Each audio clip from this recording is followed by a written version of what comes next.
Ciao a tutti ragazzi, ben ritornati a Race Talks. Siamo qui con Marco Aurelio Fontana di Marco Aurelio Fontana o Post Privatier, cosa preferisci? Va bene, Marco Aurelio Fontana. Ciao a tutti, ciao Malpez. Siamo qui oggi a Moulin-Velo per una nuova registrazione di Race Talks, quindi ricominceremo un po' a parlare delle gare di Coppa del Mondo, ma anche di mondiali ed olimpiadi, da dove ci eravamo fermati, vale a dire ci eravamo fermati all'ultima tappa, quella italiana di Val di Sole, quindi ce n'è Marco da parlare, c'è ancora tanto perché è successo un bordello poi. Sì, c'è ancora metà stagione, una stagione dove alla fine il numero di gare è stato simile a quello di altri anni, simile nel senso che poi ci sono le Olimpiadi, quindi è una gara in più. Però la stagione si è allungata tanto, no? Perché arrivando fino a ottobre tante cose sono cambiate. Il fatto di doversi qualificare, come abbiamo visto per le Olimpiadi, ha cambiato un po' i giochi all'inizio della stagione, quindi arrivando dopo il Brasile, arrivando a Nove Mesto, abbiamo fatto la Val di Sole, ma riprendiamo da metà stagione in poi, perché tante cose in realtà sono cambiate da metà stagione in poi. Secondo me si può dire che questa stagione sarà la più corta rispetto a quelle che vedremo in futuro. Lo diremo magari più avanti, ne parleremo più avanti anche di quello che succederà a partire dal 2025. Ci sono tantissimi cambiamenti, ma tornando ai fatti, tornando a noi, vi avevamo lasciato che Marco aveva dato un giudizio su un rider che poi è esploso invece in questa seconda parte di stagione. Le prendeva sempre secondo, terzo, sempre abbacchiato, sempre sofferente. Alla Natale alla fine è sbocciato proprio a partire da Léger. Sì, allora c'è da dire che non lo definirei abbacchiato quando le prendeva, però le prendeva sempre. Infatti ho detto questo, cioè arriva sempre lì, poi non vince mai. C'è da dire che tanti di quelli che hanno fatto un po' il suo cammino, cioè quelli che facevano terzo, secondo, quarto, lo facevano per un periodo abbastanza breve e poi saltavano per aria, ovvero non erano più competitivi per la vittoria. Alla Natale invece ci è arrivato molto vicino per tante volte, e quando ha trovato lo spazio, perché poi dopo ci vuole anche quello, no? Nel senso che sì, lui è sbocciato, lo vedremo poi nelle gare successive, ma è sbocciato dopo che ha trovato lo spazio per mettere la sua zampata, e quando vinci ti si mettono un po' le ali, no? Inizi veramente ad avere un'altra caratura, un altro peso all'interno del gruppo. Cosa vuol dire? Quando tu ti schieri sulla linea di partenza, tu hai un peso diverso, sì, tu hai una aura diversa, capito? E fino a quel momento lì lui non ce l'aveva. Ha trovato Nino Schurter che aveva dato la vita, ha vinto in Val di Sole, Koretsky che tra schiaffi una roba e l'altra aveva già vinto, tutti erano qualificati, insomma ha trovato quello spazio dove si è infilato dentro, ha vinto, e da lì in realtà non ha più smesso di avere quel peso specifico all'interno della Coppa del Mondo. Ecco. Ci arriveremo anche perché secondo me Atterley ha scritto alcune delle pagine più belle e più intense di questa stagione proprio nelle settimane successive a Léger. A Léger appunto è stato il primo acuto suo. Condizioni sketchy comunque anche a Léger, non erano quelle di Crans-Montana, le stavamo commentando prima, telecamere spente. Crans-Montana è stato forse il più una carneficina pura quest'anno a livello di condizioni, però anche a Léger è stato cruciale saper camminare sulle uova e saper dosare bene i pesi. Sì, sai, Léger è una pista molto naturale, molto con questi prattoni a salire, però c'erano quei 2 o 3 punti sketchy, come dici tu, che comunque un po' la differenza la facevano. Poi è chiaro che alla Natale ha vinto perché aveva una gamba strepitosa, però effettivamente c'erano situazioni che come Crans-Montana hanno messo in difficoltà tanti atleti, anche tanti big. Esatto. Mi vengono in mente delle linee strane che tu le guardi e dici: ma perché è passato di lì, perché ha fatto quello?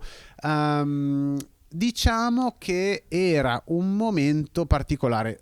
arrivato dopo la Val di Sole, e una situazione dove abbiamo visto anche dei voli che magari non ti saresti aspettato. Abbiamo visto mi sembra Gaze, no? Che ha cacciato un volo. Gaze è caduto nella stessa gara, io penso 3-4 volte su ma quel anche in terreno. modo strano, no? Sì, anche sì. in modo, non dico da beginner, però non da super pro, capito? Vero. Quindi situazioni particolari che hanno messo in difficoltà riders e che però hanno tirato fuori poi la determinazione di alcuni riders, alcuni anche con la maglia non azzurra, però sotto c'era quella azzurra. Infatti veniamo al dunque. Leger è stata la gara degli italiani, finalmente, diciamo anche, no? Perché tutto l'inizio di stagione è stato un po' a intermittenza, e quando vengono fuori e si esprimeranno mai. C'era sempre Chiara Teocchi, che era sempre molto attiva tra le ragazze, però tra gli uomini i segnali non erano fortissimi fino a Leger, e questo è stato anche un po' il concretizzarsi di quello che è un lavoro che è stato fatto nei mesi precedenti sia da Simone Avondetto e da Luca Braidot, entrambi sul podio. Che si arrabbiano, i friulani si arrabbiano come delle bestie. È vero, Braidot, faccio sempre confusione qua. Quarto e quinto del podio maschile. Prima volta quest'anno tutte e due, giusto? Sì, prima volta quest'anno tutte e due. Sono riders che hanno investito tanto a inizio stagione sull'arrivare a un determinato stato di forma. Come hai detto tu, tanti punti di domanda, ma io questo voglio dirlo alle persone che ci guardano: i punti di domanda più grandi se li facevano loro, attenzione, perché sì, io voglio dire, ho corso in bici, ho fatto qualche gara, quindi lo so che cosa significa. Vabbè, ma te non segui ciclismo. Ok, hai ragione. Non sai, cioè è difficile capire cosa significa fare quel percorso lì.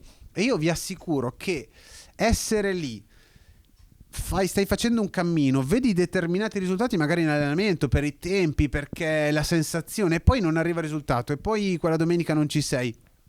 È difficile. Quindi quando poi li vedi che sbocciano, è un sospiro di sollievo anche per loro. Io gli voglio bene a sti ragazzi, ci siamo sempre suonati, ma siamo amici, ci sentiamo, e vederli soffrire è un peccato, capito? Quindi quando vedi che arrivano, quando tirano fuori, quando vedi il motore che gira, quando vedi che sono concentrati, perché oltre al risultato in sé è come hanno corso, sì, che è decisamente un punto molto favorevole, no? Un punto molto positivo per loro. E quindi ecco, mi ha fatto sicuramente molto molto piacere. Anche perché Luca è stato vero protagonista, comunque stava giocando le prime 3 posizioni del podio, ha dato un paio di aperte come sa fare Luca quando sta bene, quindi vuol dire che era in crescita in vista degli obiettivi principali.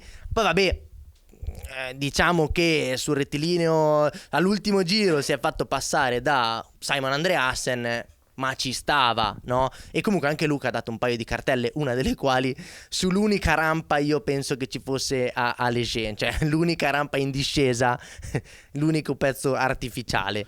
Sì, c'era quel ponticello, quella rampa, sì, caduta che ci può stare, insomma la gomma si sporca un po', ci può stare. Non ha fatto, capito, l'errore che mi viene in mente di Gaze era in contropendenza, sì, su una curva d'erba, cioè ha fatto un errore anche tecnico, no? Luca è arrivato, ha volato, ci può stare, nel senso i voli li fanno tutti, gli errori li fanno tutti. Abbiamo parlato prima di Alan Atterley, ci arriveremo, ma Alan Atterley che poi sul finale di stagione buca quando non ti aspetti che uno come lui sia un computer e non buchi mai. Non si può bucare così, non può bucare così. Tutti possono bucare. Detto questo, però sì, una gara bella, le aperte belle. Poi Luca è uno di quei personaggi che all'interno della Coppa oggi lo vedi uscire in maniera diversa dagli altri, nel senso che gli altri scattano, fanno macelli, lui sta molto composto, lima tantissimo, e poi va via seduto. Lui va sempre via seduto. Vero. Anche quando fa l'accelerata va via seduto in un modo particolare, molto riconoscibile rispetto ad altri. Poi alla fine guardi il tempo sul giro, il tempo è bassissimo, magari è il miglior tempo compreso i top con Pidcock eccetera eccetera, però non te lo dà a vedere. E a me piace perché è una cosa di fino. Luca è uno che lima tante piccole cose, tanti piccoli passaggi, tante piccole situazioni che devi un po' andare a guardarle, però è molto cool. Se uno ha l'occhio da vederlo, è bello vedere come corre lui. Mentre Simone, l'hai menzionato, Simone invece sai, testa bassa, vedi che ha la mandibola aperta. Dicevo con i miei amici quando abbiamo commentato le ultime gare di coppe su Eurosport, dicevamo Simone c'è da dirgli di fare un giro prima che parte. È vero. Però fai così, fai un giro a manetta, Quando arrivi ti metti in griglia e poi parti. Sì. Quello lì vince la gara, perché si dimentica di partire. Anche L'ultima secondo gara me parte che c'ha un minuto dal primo, arriva con un minuto dal primo. Sì, C'è sembra, da farlo partire prima. Sembra Facciamo sempre in ritardo. una richiesta, facciamo una petizione. Parti prima. Esatto. Parti un giro prima. Anche perché comunque, cioè, nel gruppetto dei 5, di quei 5 lì che si sono giocati il podio, c'era la crema della crema. Dietro però c'era un altro gruppo che era nutritissimo a quella trentina di secondi, perché anche lì poi sono venuti fuori dei distacchi abbastanza importanti. Quindi vuol dire che Simone poi si è scrollato di dosso tutto quel gruppo là dietro, è entrato sulla testa, è rimasto lì sulla testa, ma come l'abbiamo visto molto spesso da parte sua, alla fine quando è là sull'ultimo giro sembra un po' cottarello. Difficile per lui poi pensare a uno scatto o... Però spende tanto di più. Guarda la gara di Luca. Luca lo vedi al primo giro 15°, non ha speso, c'ha ancora in tasca tutti i soldi in contanti, tutta la moneta e le carte di credito. Non ha speso niente. Sì, c'ha la cartucciera Quell'altro piena. è 22° e sta già sgomitando, sbaglia, si pianta dietro uno. Luca non fa un metro in più di quello che deve fare, a meno che non succeda qualcosa di clamoroso, ma non spende. Mentre Simone te ne accorgi quando salta da un gruppo e l'altro. Luca guardi un giro, è 15°, guardi il giro dopo è 7°, dici ma stessa come ha fatto? postura lì, Esatto, tranquillo. questo ti sto dicendo, è per questo che lui ha dell'energia sul finale. Gran motore, Ma tanta intelligenza nel fare la gara, questo voglio dire. Sì, verissimo. Chiudiamo con la gara femminile, perché sulla prova delle donne sono venuti fuori altrettante chicche molto interessanti e un monito su tutto, quello di Puk Pieterse, che fino a Val di Sole era lì, come Simone aveva detto, che sgomitava, che cercava di farsi spazio, che cercava il piazzamento, e invece da Leger quasi strada spianata. Da lì ha cominciato a crescere veramente a vista d'occhio. Allora, Puk Pieterse secondo me ha fatto una stagione in generale sempre forte, Sì. no? Si è trovata, che non è successo in realtà con gli uomini, si è trovata in stagione Pauline Ferrand-Prévot che quando andava forte, non andava forte, faceva dei tempi a meno di 2 minuti dagli uomini, che è una roba che non ha un senso, assurdo, cioè sì. è veramente andare forte. Un'altra volta forte. Okay. Quindi l'olandesina volante ha sempre dato tanto, è stata molto presente in tutta la Coppa in generale.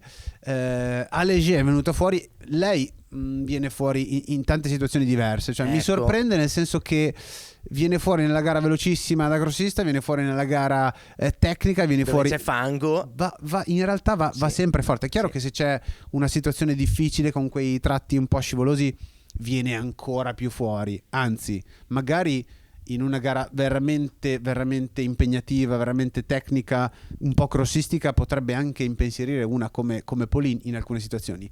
È che poverina, se c'era Pauline in forma non ce n'era. Anche lì probabilmente diceva addio. Però secondo me anche da un punto di vista tecnico Puk è cresciuta tantissimo, l'ha dimostrato a Leger, anche lì i distacchi tra le ragazze sono stati importanti, insieme a lei poi bisogna dire che anche tutte le altre donne sono cresciute molto. Pensiamo a una figura come Lil Candice, che dicevi ma chi è? No, anche lei piazzata, sempre piazzata, però mai con con questo livello di piazzamenti, e invece adesso è lì, però più sporca nella guida, per esempio, rispetto a Puk, come hai detto tu, dalla sua al fatto che arriva dal cross ed è un drago. Sai cosa? È migliorata nella costanza Puk di guida e nelle situazioni dove prima magari si giocava 2 o 3 jolly, buttava quello che aveva, mentre adesso è maturata. Nonostante sia ancora una ventenne, perché adesso Puk non so fare bene i conti, ma è giovanissima, giovane. 20, 21, 22, è molto giovane, no?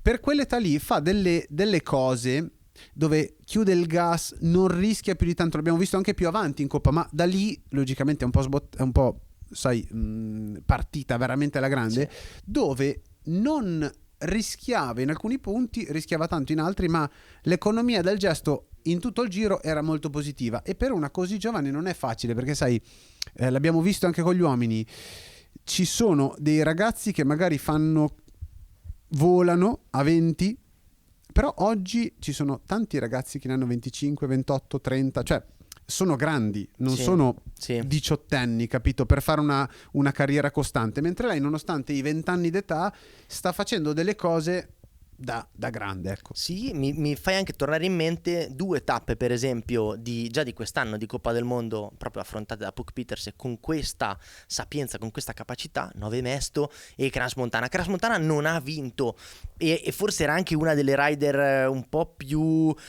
spaventate da quel tipo di percorso, però molto intelligente nella scelta delle linee, nella scelta degli approcci, quindi già una ragazza veramente pronta a prendere il posto di Pauline Ferrand-Prévot, si può dire, anche perché ha già vinto il campionato europeo 2024 e subito dopo si è proiettata non sui Giochi Olimpici ma sul mondiale di Andorra, quindi sì, assolutamente. Poi il posto di Pauline è difficile da prendere, no? Perché è una situazione particolare. Però sicuramente tra lei e Lele Compte, insomma, abbiamo 2-3 personaggi che possono veramente dire ok, noi siamo il benchmark e gli altri devono inseguire, no? Adesso non so se Gianni, però ho visto che forse voleva dire qualcosa. C'era una domanda a Gianni, forse sembrava. Ha detto prossimo episodio, forse. E quando parli di gara donne Gianni si accende e dice voglio dire la mia. Beh, lui da ex team manager comunque ha cresciuto, esatto, di un team femminile che ha cresciuto fior di rider, lo può fare, no? Può prendersi questa responsabilità. Bene, benissimo, quindi io penso che possiamo chiudere con Léger, sguardo alla regia, sguardo al pubblico per vedere se ci sono delle domande tra i più curiosi. Eccola qua, una domanda giusta per Marco. Spontanea, ciao. Eccola qua. Chi sei intanto? Damiano. Come mio fratello si chiama Damiano. Bene, allora ci capiamo subito, almeno spero. L'impressione è che i tracciati siano sempre più tecnici e che quindi si stia alzando sempre più l'asticella in generale. È solo un'impressione o sta diventando una certezza, secondo voi? Questa era una domanda per te l'avevo già detto prima, devi rispondere tu. Va bene. Allora, la risposta è alcuni percorsi sì. Ci sono dei percorsi che cambiano, sono tecnici, soprattutto hanno delle difficoltà tecniche che prima non c'erano, vedi i salti nella seconda in Brasile. Alcuni percorsi per la verità sono esattamente gli stessi di quando si facevano con le 26 e le front, vedi Nove Mesto che è una delle piste più belle, no? Ma è identica praticamente, cambiano briciole. Chiaro, abbiamo visto quest'anno per esempio Crans-Montana dove c'erano situazioni anche legate al fattore meteo, però sì, ci sono degli ostacoli in particolare che sono più difficili di 10 anni fa, 15 anni fa, alcuni tratti sicuramente. Quello che cambia è la velocità con cui si affrontano, cioè Nove Mesto è sempre la stessa pista, ma se tu la fai con un cross country 26 con la forcella a 70 mm e le gomme da 2, è un percorso. Se tu ti ritrovi con una bici che ha 120 mm di escursione, è lunga come 2 delle bici che avevi prima, le ruote sono da 29, hai delle gomme da 2,4 che se le misuri forse sono 2,5, a un certo punto tu fai in alcuni settori delle velocità che sono completamente diverse, di conseguenza cambia il percorso, cambia la pista anche se è uguale, quindi quello è cambiato tanto il mezzo meccanico e il modo in cui tu affronti il percorso, di conseguenza in TV e all'apparenza ci sono delle cose che sono molto diverse, per la verità sono molto simili, a parte, ripeto, situazioni come il Brasile, situazioni come Crans-Montana che era un po' un estremo, dove quindi ci sono anche ostacoli perché così tanti salti come in Brasile non li abbiamo mai visti, però cambia tanto il fatto che la bici e il livello tecnico della media dei riders oggi sia più alto di 10-15 anni fa, di conseguenza affrontano il percorso in un altro modo, con altre velocità e quindi tutto sembra più tecnico. Per la verità in alcuni tratti sì, in altri no. Grazie Marco per la celere risposta, grazie Damiano per la interessante domanda. Però diciamo Léger è stato l'avvicinamento utile per tutti quelli che volevano poi puntare agli obiettivi grossi, giganteschi. L'unica cosa che non abbiamo detto su Léger è chi ha scelto e chi non ha scelto di correre su Léger, anche lì non tutti si sono presentati, è stato un cammino che arrivava poi ai Giochi Olimpici. Anche questo ha fatto la differenza sui risultati da una parte e su quello che è arrivato dopo. No? Su chi poi ha preso un cammino rispetto a un altro. Come sempre è un motivo di caos, più che altro di come si dice, di talk anche in questo caso, no? Perché non ha corso perché, io ero ammalato, io avevo la febbre, io avevo il Covid, facile così, il battesimo di mio nipote. Poi alla fine quello che conta è che tu fai un cammino, devi prendere delle scelte, alle volte i tifosi sono contenti, alle volte meno. Io come sempre difendo chi fa dei percorsi, perché un conto è mi sono ammalato, ci può stare, un conto è scegliere un percorso. Anch'io ho saltato tante volte il campionato europeo, se è un percorso che ti porta alla fine, se poi al goal lo raggiungi, hai ragione tu, ecco. Quindi noi vi salutiamo da Léger, facciamo finta di essere a Léger. Ciao. Salut à tout le monde, nous nous voyons la prochaine fois. Beh, ma me lo potevi dire che parla in francese? Ouais. Ok, e quindi grazie ragazzi per aver seguito anche questo episodio di Race Talks. Parlavamo di Léger, ma andremo avanti anche con i prossimi episodi a parlare non solo di Coppa del Mondo, ma di Giochi Olimpici, uno degli obiettivi principali del 2024. Quindi seguiteci qua sul canale di Internazionale Italia Series. Ciao Marco, grazie mille, ci vediamo a Parigi. Ciao, salut. Lunghissimo.